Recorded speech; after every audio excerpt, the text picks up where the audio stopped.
Right then, full-time Matchday live here on LUTV alongside Nigel Martin and Simon Grayson. I don't know where to start. To be quite honest with you, that is gut-wrenching. Everyone's, I'm sure, like you watching, everyone's phones are pinging all over the place with what's just happened there. Simon, let me come to you. I mean, to lose in that manner is just a terrible, terrible feeling. Yeah, I think that's the understatement of the year from you, Rich, to be fair. Thank I think there's so many positives throughout the game. It was a real good team performance, a really good goals. Defensively, we were strong, but we made a couple of mistakes still. But any time you lose a game in the last minute of it is heartbreaking. But when you put it together, that we've actually, you can't explain it at times. As a manager, as a pundit, that we do now, it's so hard to explain how you feel in them positions when we've both probably been there as players. We're on the wrong end of the result here. If we can sort of zoom out for a second, flipping out, that was some game of football, wasn't it? I mean, I think we've just been involved in one of the Premier League classics, haven't we? You want to be on the right end of it, but the game itself, from start to end, an incredible spectacle. Yeah, it was. I mean, 7 goals. I think the crossbar was hit, the post was hit. Chances are plenty, but like you said, you want to come out on the winning end of that, and to concede in the, I think it was 2 minutes over the 10 minutes of extra time. It's a real kick where you don't want it. Right, we will get your reaction, hopefully, from St James's Park until we can. Should we go through this in order? Do we have to? What's the last one? Simon, we'd have to do anything if you want to just go home and have a nap now. I totally understand. It's understandable. Let's go through it in order. Leeds opened the scoring on pretty much the half-hour mark. Brendan Aaronson, the first of 2 goals today. He was everywhere, wasn't he? He was busy, and when he had the moments, Nigel, most importantly, he took them. Yeah, he did. He had a very strong game. Their centre-half, obviously, he went off at half-time, which was a bit of a shame for us, but he's taken that really well. Dominic's, played him through. He's drilled it into the ground, and it was a slightly unconventional technique, but it found the bottom corner really well. That's one of the things you were saying, Sam. When you're sort of confident, you find the corners, don't you? You do, and it was a good team goal because the way they set up, we pressed them well. The defender made a mistake, but then you've still got a lot to do. Calvert-Lewin does really well, but then finds a lovely pass, way to pass, and to be fair, it's there for him to hit.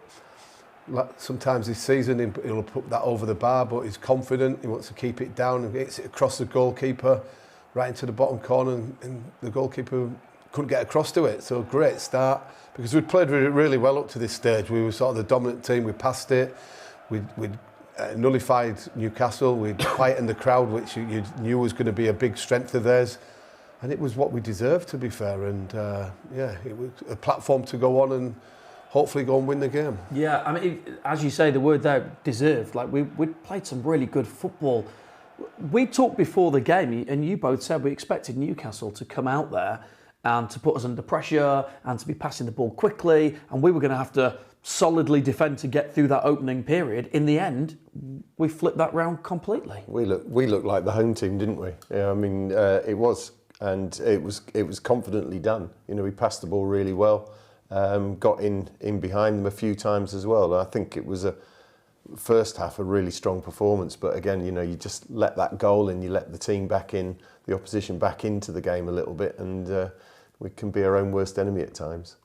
Let's take a look at that, because I mean, you look for patterns, don't you, with football, and actually something that we've noticed a few times now is Leeds scoring and then conceding fairly quickly after that. That's something that Daniel Farke will be looking at, you think? It's Simon? not just a few times, it's too many times, to be fair, and it was said earlier that it was one of them goals where players were nearly getting to the ball and we didn't get quite a clearance. I think Pascal probably doesn't get a good enough header to start with, and then it's all second balls. We were a little bit reluctant to really go and tight and clear the danger. And I get it, because if you're going challenging, you might concede a penalty, but they just picked up every little second ball. And 5 minutes after scoring, we've got to find the way that we've got to make sure more resilient, more switched on, and a bit more desire to keep that ball out, however we manage to do that, whether as individuals or as collectively as a group. I mean, Nigel, the nature of the game as it was from the first minute to the 102nd minute is that it was this kind of backwards and forwards game. It was frantic at points. in the second half, there's a pinball moment, really, where it's going all over the shop, and eventually we get away with that one. It was that kind of game, wasn't it? It was. I mean, I think we struggled with their set pieces. Their corners were a real problem for us more in the second half. We couldn't seem to clear them, and it caused those sort of incidents where the ball was bobbling around and, hearts were in mouths a little bit. You need somebody just to dominate, and if the keeper can get a punch or one of the centre-halves can get a big header away and just, cut it out at source. On to the second goal for Leeds. It was the penalty, of course. Chow, who did get, hooked or whatever you want to call it at half-time. He got a yellow early on, and then there was the handball which led to the penalty. Dominic Calvert-Lewin back on the score sheet. We've looked at this at half-time. There's no doubting this was definitely a pen. No, 100%. Referee's in a good position. It has to be clarified by VAR, but Calvert-Lewin gets in a good position. He just does enough to put him off and not get a clearance, and I'm not sure why the lads decided to put his arm out there. And it was a great time to score, 45 minutes plus 5, perfect time to score, because it was, again, we use the word, what we deserved, and that was highlighted with going 2-1 into half-time. So, again, it warranted the real performance that we'd put on by being in front, a difficult place to go. And he'd been unlucky in the last couple of games, offside and then hitting the post in the previous one. So, from the penalty spot, he's done that 3 times. It's the second time he's done that this season for Leeds. Yeah, very calmly put away. Still got the confidence of the goals that he's got from previous games. Led the line really well, held it up really well. Had a good all-round game. OK, we'll pause there at the half-time mark to head back to St James's Park and get some reaction from our commentary team. Incredible job tonight in a totally breathless match. Let's get the thoughts of Bryn Law and Tony DeRigo. Ah, dear. OK, so, Tony, you've had to drag yourself out from a forlorn seat there in the dugout. What do you make of all of that? Where do we start? The commitment was incredible. It was a great game of football. We just couldn't contain them at times.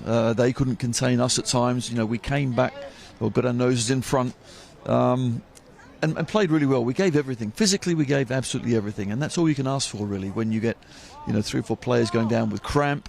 It's no more could they do. And the goals that we scored were really superb. We now have a crowd behind us. Hello, everyone. But then 1 or 2 mistakes, of course, we made at the back, and the keeper could have done, a little better. But you can't fault their attitude, you can't fault their ability, and they really stuck together and did as much as they could. But we just, this home crowd, once it gets behind the side, you could just feel it coming, towards us. But we kept fighting the other way. It was a great game of football, but we did not deserve to lose. There's just a sense of concern. I mean, it went on such a long night anyway, all the added time. Newcastle kept funneling out to that right-hand side, kept dropping it back in. Eventually, even as the seconds ticked down, I had a sense that it could still, the dam might yet break. Yeah, and that was a bit of a problem on that side, no doubt. They got some good balls in. We, gave them a little bit too much space. And then, of course, to be fair, their set piece was very good.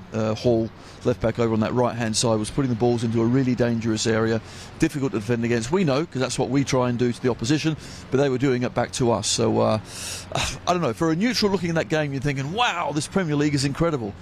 For me, I want it way more boring. When we hit the lead, right, can we hold on? Can we just make it so we can keep the ball? But we just couldn't do that. But, they gave it their all. Some of the football Leeds played was great. Some of the goals Leeds United scored were great. Is the next bit then to get into that position and to stay in that position? Yeah, of course it is. And you saw that they put on fresh legs a bit earlier than us, and we just tried to go with what we had. Then we made those changes, and it's difficult. It is difficult. A place like this, Newcastle, now their form is a lot better. They had 1 or 2 injuries that kind of stilted the game for a little while, but once they then got back up to speed again, off they went. But then we scored. Aaronson scored a couple of fantastic goals, but unfortunately it was Brendan that handballed it just inside the box there. So it was like blow for blow. It's like in a boxing match, it's like we're just standing there slugging each other, which is great to watch, but for me and for all Leeds fans, it's a difficult one to take. That it is, for absolutely certain. I guess there'll be a relief in that dressing room now. There'll be a great sense of disappointment in that dressing room now, but there isn't another league game to come this weekend. It's the FA Cup, important and all the rest. Brendan, come on in, and we have come on in. Brendan Aaronson joining us now. Fantastic. We've just been talking about the mood in the dressing room, Brendan. I'm guessing it's pretty flat. Yeah. I mean, of course, it's flat. I think we knew that we deserved more today. We came out here. I think we played really well for to have so many games in the week, and then to come out here and try to find the energy to get out here and play at St. James Park. It's pretty easy, but we played great and we deserved more for sure. You've made your contribution with a couple of goals, good finishes. You've been pleased with those, I'm guessing. Mm-hmm. Yeah, I'm really happy with that side of things. Of course, the person that I am, of course, I'm devastated that I get a little bit unlucky and get a handball on the side of the box. But, I'm just that type of person that I take a responsibility like that. And it's tough in the moment, but, I'm going to take the positives, and I think the team will take the positives, and we'll go from there. I think you scored 2 tremendous goals, but also you floated in and around, found a lot of space, and got it and turned and really made things happen tonight. Yeah, I mean, that's my game. I keep trying to bring it to life the best I can. It's tough in the Premier League, of course, to find little spaces to, get on the turn because everybody's so physical and stuff like that. But I think I'm finding a rhythm of knowing how to get on the ball and make the difference. We were speaking minutes after the final whistle and everyone's down on the turf at the end of it. You've put in an incredible shift and get nothing out of it. Yeah. But when you do have a chance to reflect, will there be positives that you can draw out of this? Yeah, I think the boss said it himself. I think when things settle, we'll look at the positives, but I think it just shows the group that we are. We know how good we are, we know how much quality that we have. We know that we deserved more in the game, so it's going to sting, but I think we're going to take the positives, and we're going to watch the film back, and we're going to learn to defend better in situations, and we'll go from there. Yeah, that's the key, isn't it? Get in front and stay in front. 100%. I mean, listen, it's tough when you concede, 5 minutes after and stuff like that, but we're going to work on it. We're going to continue to get better at it, and that's football, continue to get better each and every day. Thanks, Brendan. Yeah, thanks, Cheers, guys. Brendan. Thanks, Brilliant. guys. Well done, mate. All right, Well see ya. Well, there you go, Brendan Aaronson. I guess bittersweet for him tonight, scoring a couple of goals like that and then being on the wrong end of the scoreline. Interesting. They were picking up on what you were saying there, Simon, about not conceding after you've scored. So Brendan says they're going to work on that. I guess the question is, coaching-wise, how do you work on that? I don't know if that's a silly question. Is it a mentality thing? Is it something specifically you would be doing with the players? I think it's more of a mental approach to it that you've got to have. I think we've mentioned it a few times over the last few weeks that it's basically having leaders out there to say, right, let's not concede. And that's not making sure that you get everybody behind the ball. You make sure that you're alert to things. You try and anticipate where it's going to be. You're switched on. You've got your shape of your team. You're being positive in a defensive frame of mind as such. So you've got your shape, maybe defending the final third, but you're still positive on getting tight to people. You're defending the box. Anticipation levels are good.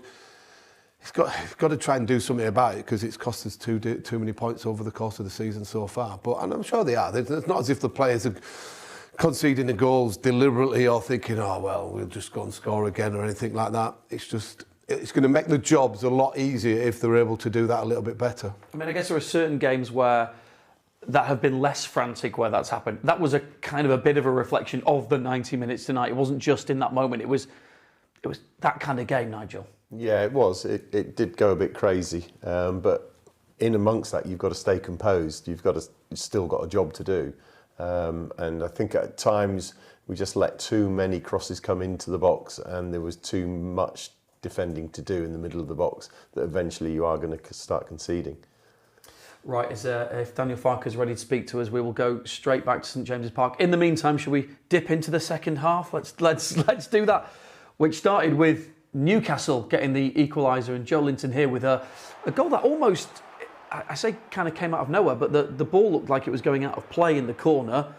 Well, Leeds maybe not quite switch on enough there. Yeah, look, Miley did well. He was the only one that didn't give it up. He chased it and kept it in play, and then ultimately got it back to, I think, Gamera's got it and put a nice ball in with the outside of his right foot. And it's difficult because there's enough blue shirts back there to thinking, should somebody be getting a header on it? But it was just at that height where it favoured Joe Linton. I think when you look back at it now, sort of it comes out to him and he hits it with his outside of his right foot, and there's enough bodies, but Joe Linton just he ducks down a little bit to the height of the ball and guides it into that far corner past everybody else. And I think what you can say from the opposition's point of view, it's a good goal. From our point of view, could it be defended better? Slightly, but you can't be too critical because that's a really good header. To score from that angle and get the correct distance and angle again, let's use that word again, into the far corner, sometimes you've got to say well done to the opposition. OK, well, that was the equaliser, and then Leeds went and did it again. In the 79th minute, Brendan Aaronson with his second goal of the game to put us back into the lead. And again, just looks like a player when he's got those opportunities, Nigel, that he's backing himself. Absolutely, it's winning the ball back again in midfield, a good early pass. And he does well because he shifts it to his right and then hits back through the defender's legs. It's always a thing to do, in off that far post, goalkeeper no chance. And that's two goals tonight, a goal on Sunday, he'd be full of confidence. Yeah, he was talking about taking positives. The team can take positives out of the team. From his point of view, there are real positives. I mean, the form he's showing, 3 goals in 2, like you say there, Nigel, it is great because if you're playing in that kind of forward line, you want to see returns. Look, I've said this for the last 2 years since he's come back, more or less 18 months, that I like his mentality because he went away, was criticised, got a lot of stick when he came back, but he just keeps going. He's a proper manager's player because he'll just keep running, he'll keep going. He's playing with a lot of confidence and showing and proving people wrong because he has been criticised without a shadow of doubt of some of his performances. But he's a diamond of a player that a manager wants to pick because he's very reliable and gives his all. He might not give the same quality as some of the players, but at this moment in time, he's probably the first player on the team sheet. Yeah. So that was Leeds taking the lead 3-2, and that's where we'll end our coverage tonight. Thanks for joining us. No, we'll have to look at the rest of it as well. So 3-2, Leeds in an incredible position there, and well deserved because of some of the football they played tonight. And then it was right at the death. Well, it was the first right at the death moment, which was in the 90th minute, where Newcastle get their equaliser. And this is, I guess, Aaronson will be delighted with the 2 goals and he'll be really frustrated with himself for that, Nigel. Yeah, he's gone out there to just try and block it, and he's just left an arm out, and unfortunately the ball has hit it. He's not trying to do that. It's just the shape he's taken to try and block the cross, but his hand is away from his body and it does strike him inside. So, it is the right decision, and unfortunate for us. And we feared at that time that there would be quite a lot of injury time to be played, and we were thinking it could be a long 10 minutes or so, and so it proved. Yeah, Bruno Guimaraes was with a good record for the penalty spot, and a bit like Dominic Calvert-Lewin sort of dispatched it very nicely. Yeah, it did. Look, and then St James's Park's going to be rocking for the last 10, 12 minutes, whatever it is. But I think we showed some real good character. We didn't let that disappointment of them scoring the penalty affect us, because we went down the other end a few times and nearly scored and could have made it 4-3 ourselves. I think even just before they scored the late winner, Nemecha had a good opportunity. 1 or 2 other players got into good areas, and we've worked the goalkeeper. That result could have gone our way even in the latter stages, even after they equalised.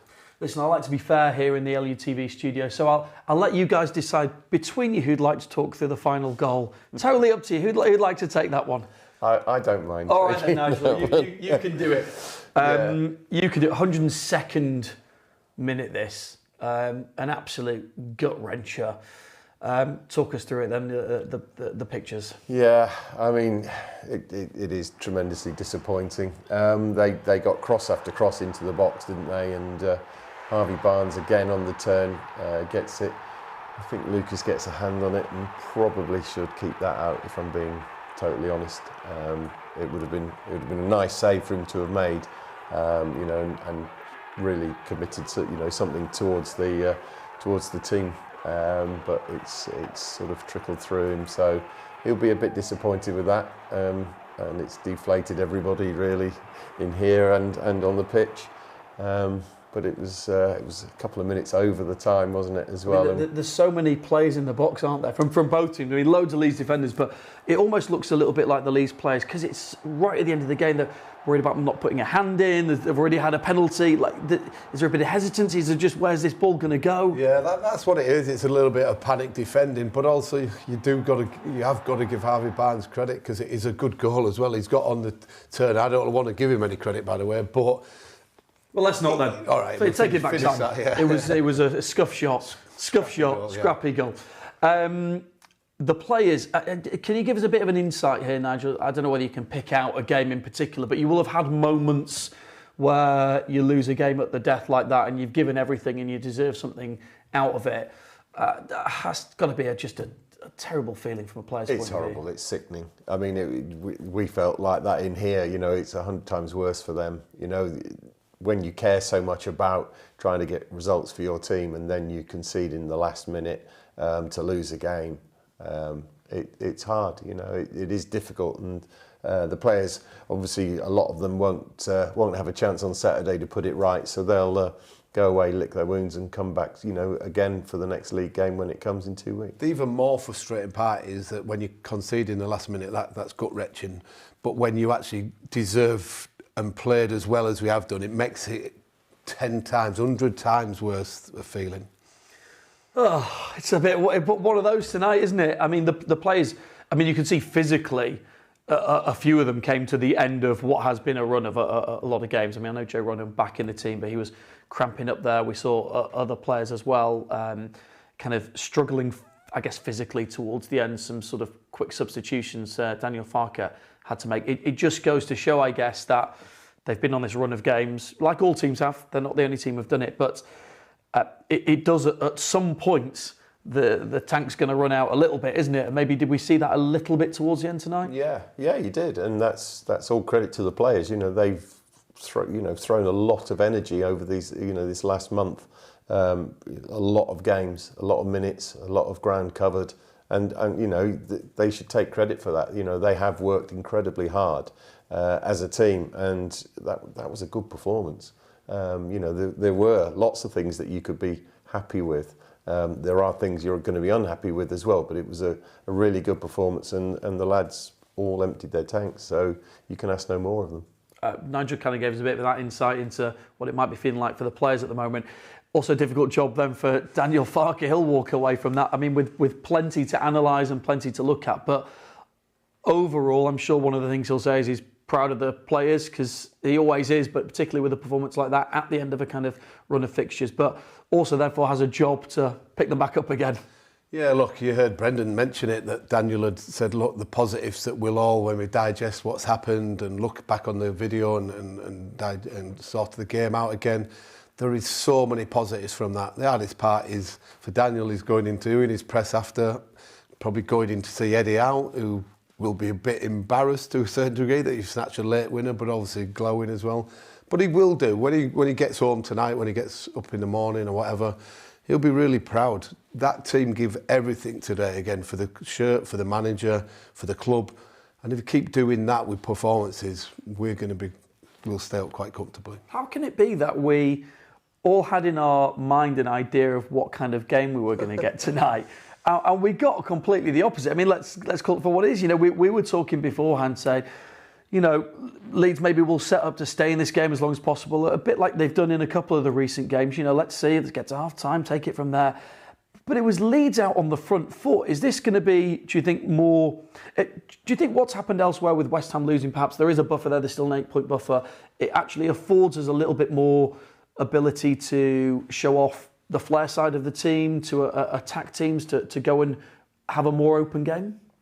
I think what Daniel will have said before the game was to make sure we keep it tight and we don't give the ball away too easily, because I think I mentioned it, if we give the ball away too early, they'll have wave after wave of attack, we might concede and then we're chasing the game. But you saw the players playing with the confidence, they kept the ball, they took the sting out of it, they played across the back three, they played into midfield. And then gaps opened up for Aaronson and Stack to get into, and they played the forward passes, which led to the good opportunity. So I think the game plan that they probably worked on was a perfect game plan. And as you then sort of get more confident and feel at home in a big environment like St James's Park, and you're doing so well, you go, well, let's go to another level. And then after that, you go to another level. And full credit to the mentality of the group and the game plan that Daniel tried to carry out tonight. Tonight is done and dusted. Nothing's going to change that. But attention will turn next week to the... Next week, what day are we on? Sunday. To the... It's been quite confusing. To the FA Cup and a trip to Derby. Expect to see plenty of changes for that game, Nigel. Definitely, yeah. The players have done. The guys that have played those minutes need a rest, and the guys that have been on the bench chomping at the bit to get their opportunity to put their hand up and say, I'm here still, Gaffer. You can get me on if needed. But so lots of them to come in. One or two will have to go again, I guess. But I think it'll be a largely changed team at the weekend, and hopefully we get the result there. Yeah, Sam, is that something you'd be doing if you were looking after the squad? Yeah, I think, but also you want to win the game. You don't want back-to-back defeats. You want a nice cup run. It's now up to the players. If I'm a manager and I pick the team for Sunday's game, I'm going to this group of players that I've picked. Right, do enough to stay in the team. If you play really, really well, you're making my decision really difficult to who I pick for Fulham the following weekend. Play poorly, have a bad attitude, you're not getting in the team for another month, 6 weeks probably, because of your attitude. So we've seen in the past where we've been to Crawley and lost and upsets and stuff like that. We're still playing Derby County and we've still got Premier League players that should go there and get a result, and hopefully that's the case. On a night like tonight, I would say the last thing we needed to be reminded about was the result at Crawley, but thanks for just mentioning that, Sam. Just exactly what we needed. In terms of that game coming up at the weekend, there will be lots of changes. We obviously lost in the League Cup in not particularly great fashion earlier in the season, but a lot of those players at the time hadn't played many minutes for Leeds United, hadn't really settled in. There is a squad now where there'll be lots of players who'll play, who've had plenty of minutes for the team, who know exactly what it's all about and have gelled a little bit more. So you'd expect to see, even from the front. In fact, are we able to go to... Yes, we can head to St James's Park. We'll come back to that. Let's hear from the manager, Daniel Farke. Thanks, Rich. Yes, Daniel is with us. Right. Where do we start with that one, Daniel? Yeah, football. Congratulations to Newcastle, as much as it hurts. Compliments to both sides, because it was a great piece of football and a great advertisement also for the league. Also, the game was played in the manner the game should be played. Fantastic offensive performances from both sides. Of course, a few mistakes, otherwise there wouldn't be so many goals. I think one of our best away performances here at St James Park. They've won their last games here, so a very, very good home side. And then to show such a first half dominating the game, we had, I think, perhaps 5 poor minutes in the first half, and they took advantage, equalized. But yeah, again we showed direction, went in lead 2-1. Yeah, out of nothing, it's Newcastle. It's a side who plays Champions League with an outside cross of the foot, and Joe Linton puts the ball more or less in the only spot in the goal with a great header. Another setback with a 2-2, but again we kept going. We were not influenced at all. We scored the third goal, fully deserved this. Yes, and then to concede a penalty in the 91st minute. So for me, it's never in the sense of the game to give a penalty for such a situation was of course tough for the lads, and then was more or less in the last 10 minutes a bit like a basketball game could fall to both sides. It was clear this would be heartbreaking for the team who will lose this game. Yes, and to concede such a goal in the 12th minute of added time is heartbreaking for the lads. Of course, tough, and we are disappointed once the dust is settled. Tomorrow there are many, many positive things to take out of this game, and another encouraging performance, and also very spirited performance. Just can praise my lads, although, of course, especially this last goal was avoidable. Is that the message that you delivered in the dressing room? Because they will have needed picking up at the end of that, having put so much into that game. Yes, but words today don't help. I need to let them to be a bit disappointed. You know, if you travel away with 1 point and you go that brave for it, and it is a basketball game, everyone praises you that you're so brave and you go for the winner. Or if it falls for you and you win the game, you get even more praise. if you then concede the goal, you speak, could have been a bit more with game management to calm the game down, even substitute then in the last moments, because it was a bit the basketball game. I wanted to calm this game down, but it was more or less unstoppable. But on the other hand, you also have to say, of course, it was sometimes a bit chaos in the last minutes in both boxes, but also out of this situation, and also. Yeah, it was also a savable situation, and normally you should, if the ball comes with this pace, and then you need also in the last moment, and perhaps also one save of your goalkeeper to travel away with 1 point, because you need also the goalkeeper on the top pass to travel away with 1 point, and it's heartbreaking for the lads. I think certainly the game was an incredible spectacle. Not from my point of view, because I wanted a boring game, but I suppose you would like that as well when we go into the lead, trying to kill the game off, but it just wasn't possible tonight. Yeah, but this is also to do with the quality in Newcastle at home. It's a side who plays on the Champions League, and again, the penalty situation wasn't even a chance. And we cleared the set piece. Of course, there are a few set pieces. We invested everything to clear it, and then the ball comes in, and Aaronson without any intention also to make his body bigger. I think he was probably on the line of the box, and referee didn't wait a split of a second. He was happy to give this penalty, and so everyone is asking here in the away game for it. For me, it's never a penalty, but it was given, and then to show the courage again to go for it. Great, yes, of course, I would have liked to calm the game a bit more down and to be a bit less naive or less positive naive and to go for it anyhow. But both teams were crazy open. It was even Newcastle, such an experienced side, were also open. Was also possible for us to score the winner. Many more chances when I think about JJ's header on the crossbar and bumps on the line and goes out. It was to be today, and for that, tough for the lads, but they should be from tomorrow, and definitely very, very proud of this brave performance. Because I think they were incredibly spirited. A lot of the boys out there were on their feet, weren't they? They were out on their feet, the cramp, and they were just trying to get to the end somehow, some way. Incredible effort over the last period. Yes, of course. I would have preferred to have Anton Stach, for example, during the whole game on the pitch, but he has played each and every minute for us in the last games, and he gave me the sign that he gets more and more tired, and this quad starts to cramp anyhow, and we couldn't take a risk of injury, so had to take him off, and same in the end, and of course for Joe Roden and Brendan Aaronson, so I took them off. Could argue perhaps I should have let them on the pitch even with cramps. Perhaps we wouldn't have conceded, because we have conceded the goals when they were off. But I think it's my responsibility also to take care for the lads, and once they have cramps, then we need to bring fresh energy in. Sadly, it was not enough to calm the game completely down, and of course we would all have wished that Lucas, he touched the ball, and if he touched the ball, then he normally should be there also with the save. Well, it was a great game of football, Daniel. That much we must say. A great game of football. But nothing from it. But heartbreak, yes. That's it. Thank you, Daniel. Thank you. Lovely. Thank you. Cheers, Daniel. Thanks, man. Thank you. There you go then, thoughts on the manager. I don't like sad Daniel Farke. I prefer happy Daniel Farke. But that unbeaten run does come to an end. Let me just come back to what I was saying before Daniel was ready to speak to us.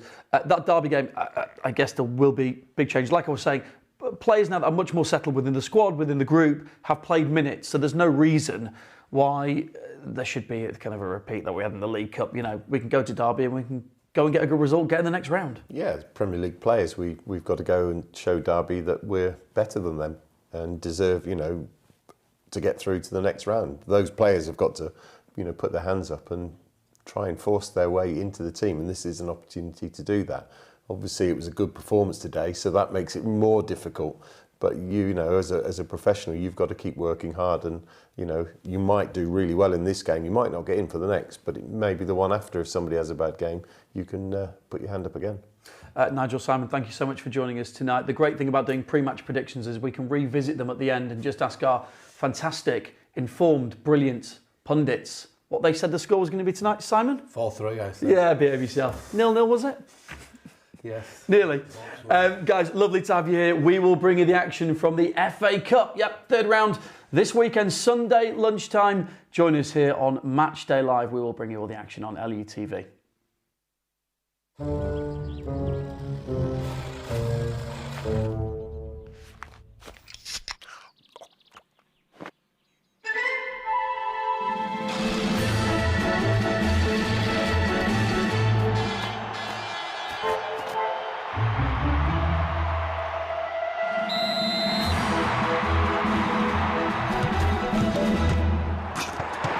Red Bull gives you wings.